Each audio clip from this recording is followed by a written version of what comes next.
Boy oh boy, am I excited! I'm probably one of, if not the first one, to check this one out. Mechlabs, the parent company of Arc Airsports, decided to throw a curveball in the HPA Airsoft market and released the first mechanical drop-in full auto compatible gearbox. Yes, you heard me right, semi and full auto, mechanical, so no batteries are needed, no electronics or wires that can break, basically the perfect option to run in a rainy milsim or a speedsoft competition. This setup is using the same mechanical valve system found in the Arc 1, but now it has the option to select full auto fire, which, as far as I know, is the first one on the market to ever do that. Let's take a look at the outside of the gearbox first. The main body is made out of one piece of solid billet aluminium, CNC machined and anodized. They have a multitude of colors you can choose from to fit any build color scheme. It uses 2 points to secure it to the lower receiver, the standard M5 screw in the back, and the rear receiver pin. The hole is 6mm in diameter, so any pin smaller than this would work without any problems. This Crytek one, for example, is 5.98mm, and as you can see, it fits perfectly. One thing I need to mention here is the HPA coupler for the 6mm line that is provided is 11.7mm in diameter, so you'll need to drill out to 12mm your pistol grip for this to fit properly.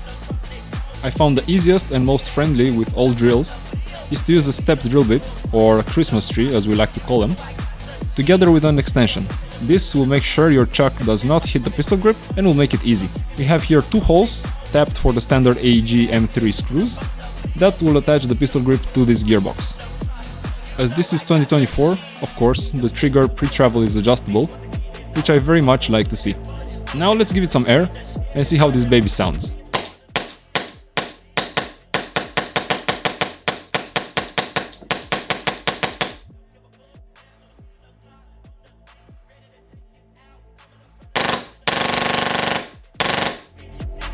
One thing you need to pay attention to is your HPA regulator. This system will show you if you have a slow refresh rate regulator while shooting on full auto. Let me demonstrate this with a ballistic HPR 800C.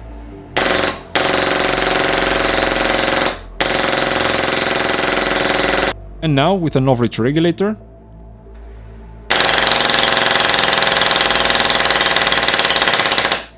And one found on AliExpress. As you can see, all of this can withstand the high rate of fire of the engine. Speaking of fire rate, it is adjustable from 14 to 36 rounds per second, which is pretty nice for setting up a more realistic fire rate of an AR-15, or if you want to create a bush cutter gun at 36 BBs per second. If not obvious by now, the Nexus is not compatible with ambidextrous fire selectors. Sorry for that, lefties.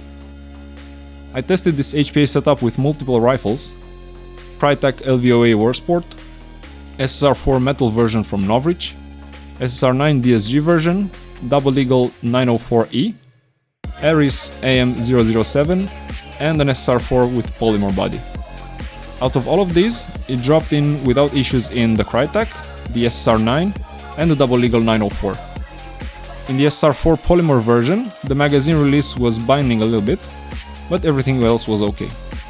Unfortunately, due to the shape of the rear receiver on the metal version of the SSR4, it would not fit.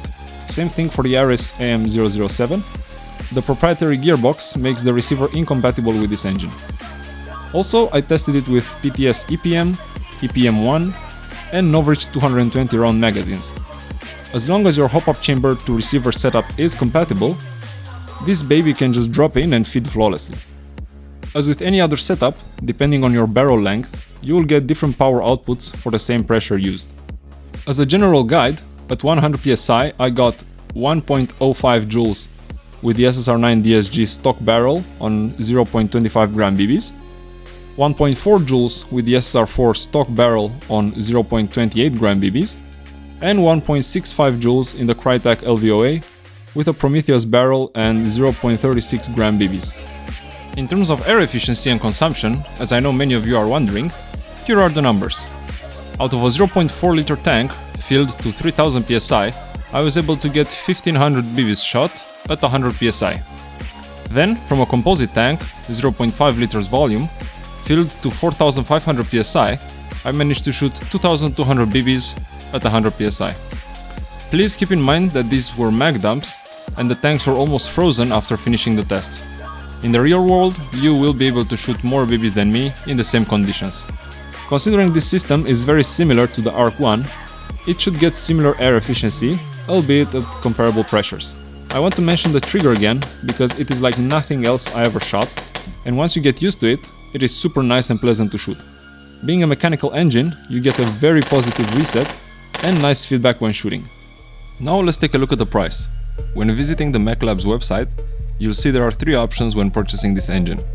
Nexus only for $400, with an HPA stock adapter and integrated regulator for $500, or Nexus standalone with their new high-flow bottle regulator for $500. Honestly, the price is really good in my opinion. It's right in line with the cheapest electronic HPA engines with the FCU included. Now I want to do a small comparison in terms of weight compared to the AEG counterparts. When installing the Nexus, you are removing the stock gearbox with the motor, which, depending on the gun, should be around 680 grams or 24 ounces. Comparing this to the Nexus, it only weighs 410 grams or 14.5 ounces. So roughly, your gun should become 260 grams lighter just by installing this engine, and I am all for it. I installed the Nexus again in the SR9 DSG body, and let's take a look at shot-to-shot consistency.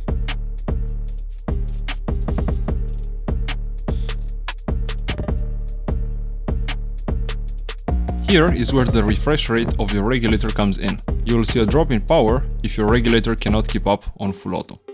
I will probably install this engine long term in either the Crytek LVOA and have a lightweight, ready for action Sunday skirmish rifle, or maybe it stays in the SR9 DSG for a snappy CQB monster. I will do a follow-up video with some gameplay of this gun, along with my impressions and opinions after I used it in a few games. As always, if you enjoyed this review, please like the video and consider subscribing for more Airsoft gameplay and product reviews. See you in the next video.